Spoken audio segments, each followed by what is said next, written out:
Kepala Rutan Kelas 2B Prabu Muli Sulardi mengatakan pihaknya membatalkan niat rencana renovasi gedung rutan. Bukan ini saja, program pembinaan terhadap napi di rutan telah berjalan terancam akan dapat dilaksanakan.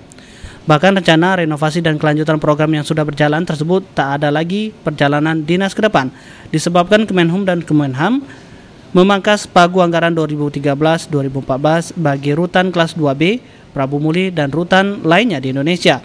Sebelumnya, rutan kelas 2B Prabu Muli mendapatkan anggaran 4,7 miliar untuk belanja 2013.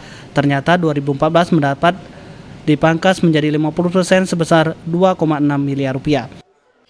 Dari 2,6 miliar itu termasuk belanja pegawai, untuk gaji pegawai itu. Jadi belanja operasional selama 1 tahun itu 900 juta kurang lebih. Dari 900 juta itu sekitar 700 juta itu untuk biaya makan napi. Selebihnya untuk perkantoran dan lain-lain itu kurang lebih sekitar 200 juta kurang lah. Jadi kalau estimasi seperti itu berarti per bulan itu sekitar untuk penyelenggaraan operasional kantor hanya kurang lebih 14 juta.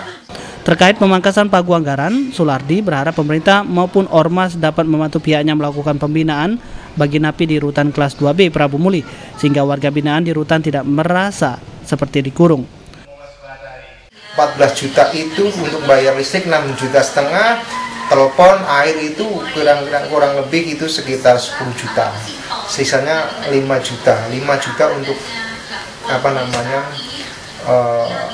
macam-macam lah.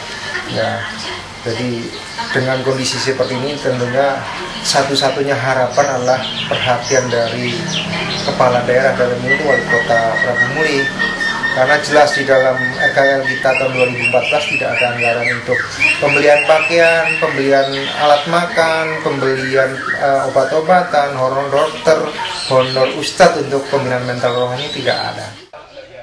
Anton, PAL TV.